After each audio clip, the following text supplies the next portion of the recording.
Hey there, Scorpio Sun, Scorpio Moon, Scorpio Rising. Welcome to your Mercury retrograde reading. You may be saying, wow, what, Mercury retrograde already? This seems a little early, but no, what we're going to do is we're going to look at Mercury retrograde, how we can plan for it so we can actually really utilize it and make it a beneficial time frame, because there's some really beneficial energy around it. And Mercury retrograde happens during that eclipse that happens in your sign, and so getting a little leg up on this, you might find this very useful energy. So this retrograde period is going to be between 5.5 to 6 degrees of Taurus and 16 degrees of Taurus. And these are significant because at that new moon that we just had in Aries, Venus was at 5 degrees conjunct the North Node there, and then Uranus was at 16 degrees. And so this is that territory. And currently, right now, as I'm recording this, Venus is working her way from 5 to 16.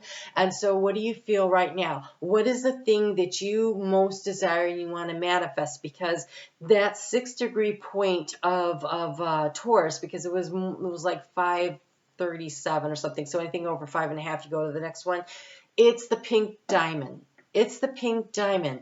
It's the heart. It's the heart that burns with some kind of major desire, something that you really want, that's like burning up inside, like I really want this energy. And it's something really marvelous that is being formed out of this energy. And it's like almost being birthed in a fiery kind of pink fiery energy that creates that makes it stronger. So it's kind of like tempered steel. When you put the steel into the oven and you or I don't think it's the oven, but anyways, in the superheated space, and you pull it out and you pound on it and you fold it over onto itself and you pound on it some more and you stick it back into the fire and you melt it again. And then the more that you repeat this process, and honestly, Scorpio, I kind of think this is how we always feel when we come out of a South Node transit through our sign. Like we've been in the fire and we've been coming out, and you come out stronger and more resilient, and it has a lasting effect. And so this is the energy around that 6 degrees of Taurus, and then it's going to be working back and forth between that and the alchemy and the polarities energy that comes in around that 16-degree mark, where you have all these ingredients, you have all the stuff you need to create the magic potion, to activate something, to create something new, to start something new and different, and so this is the energy.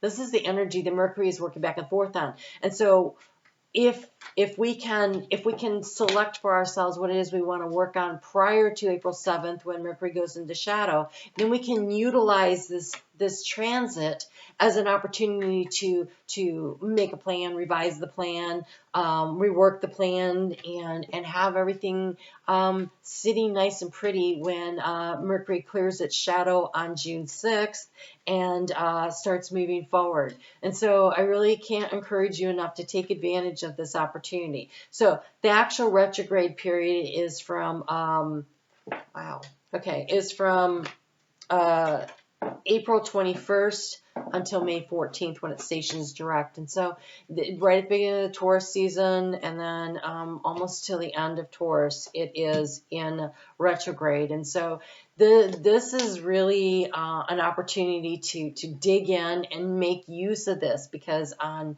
May 5th, you have your eclipse. And so really digging in and pushing for this energy. So wisdom. Overall energy here is the wisdom of your intuition, of your higher self. This is really listening to your spirit guide team and working with this. Oh my God, the key to the situation is the card of happiness. We have the flowers in the field, and it's a lot. And this is so many flowers, right? That is so many flowers, multiple ways to find the joy, to find the happiness. Oh my goodness, and look at this. I should pay more attention. In the area of transform, we've got this independent, confident kitty who's also sitting right here on the edge of this field. It's like he's surveying the field. He's like, yeah, that's all mine. I can have anything in there I want. And so there's a lot of confidence here.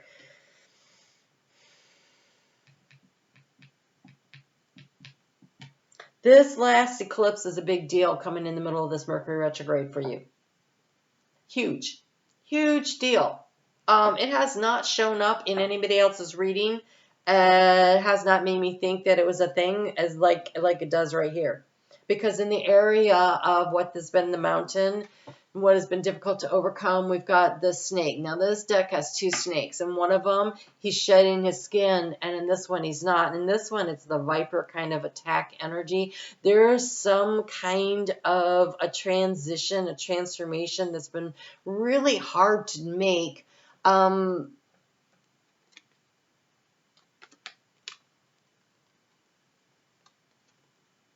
There's an overcoming of a really negative energy there that's been hard.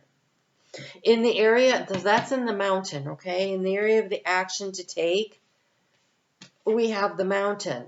So the action to take is overcoming this snake energy here.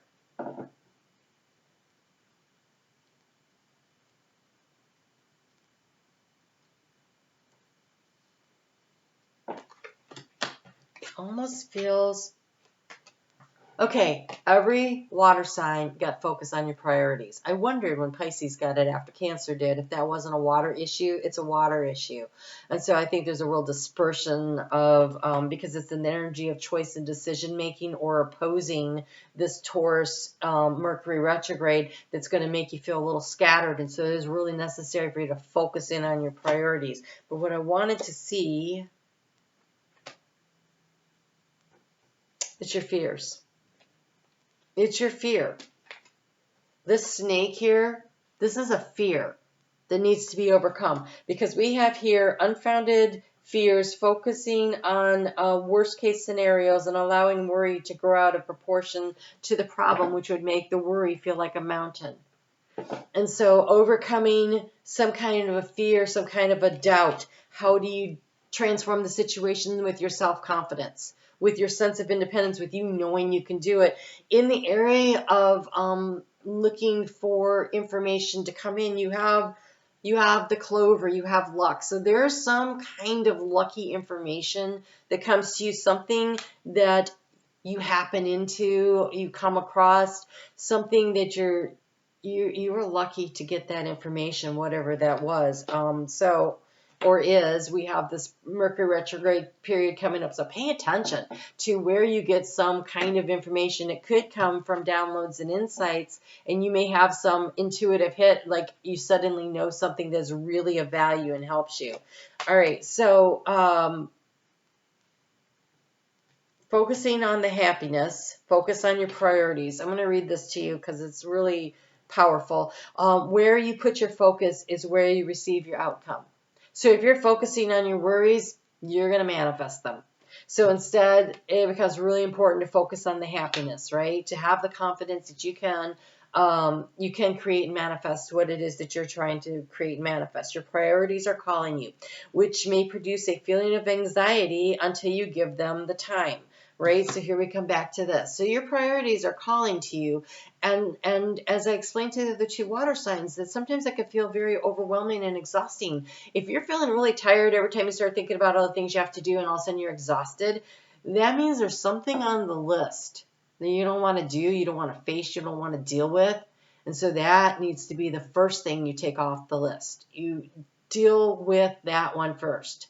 Right? And then the other one seems so much easier. I mean, that's climbing the big mountain. I knew for me that right now what's really making me anxious is doing my taxes because I'm dyslexic. I hate working with numbers, sitting down and doing all that. I have an accountant, but I got to get my crap together to hand him so that he can at least do the work, right? And so that always stresses me out every year. And I try to do it in January or February. And here we are almost at the end of March and it freaks me out. Okay, so I have to, when I get done recording today, that's what I'm going to do. What is like that on your list? What is that thing that you've been putting off? Because you have the card of productivity. So focusing on what you need to take off the plate to allow you to feel productive and clear space for productivity.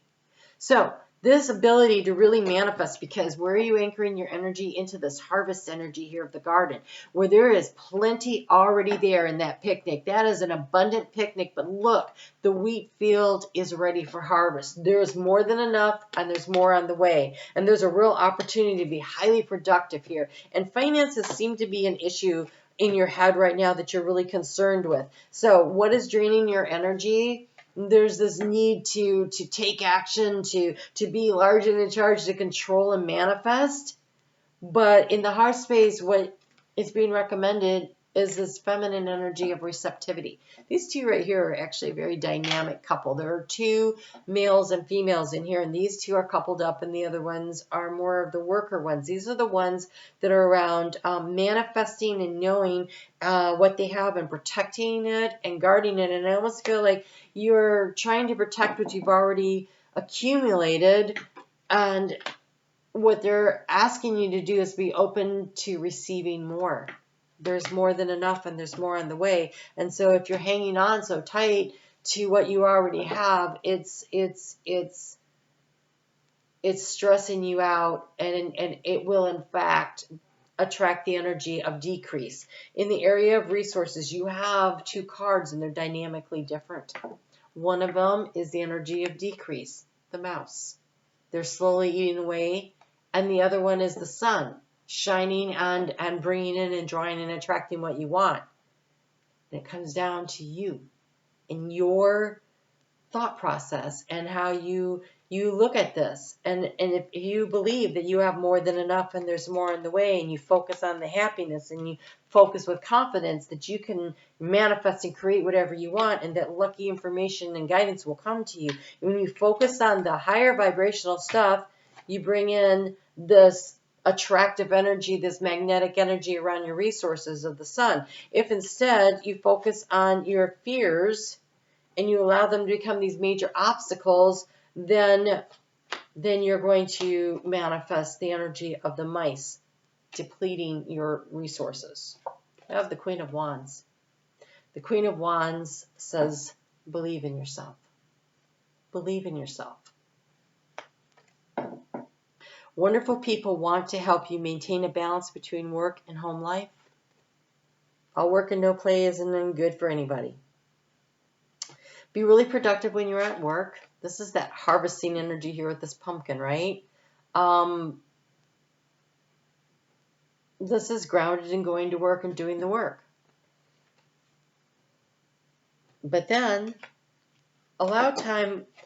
This picnic is laid out for a community. There's more than enough for you and for others, and there's more on the way.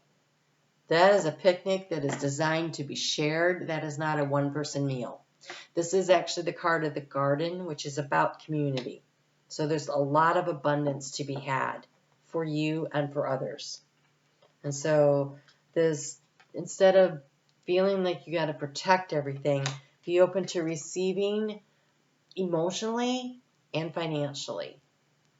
And the anxiety, if you can dissipate that and let that go, that opens up more opportunities to draw and attract to you what you really want, this happiness. Okay. All right. I'm on Facebook every day where I look at the energy of the day. I do want to thank you for your comments and for sharing these videos. Your likes, they really matter. They really matter. I do want to invite you to join me, though, on Facebook. I'm going to do a meditation video this month coming up for this big portal energy we're in. So come over and check that out. All right, you guys take great care, and I'll talk to you soon.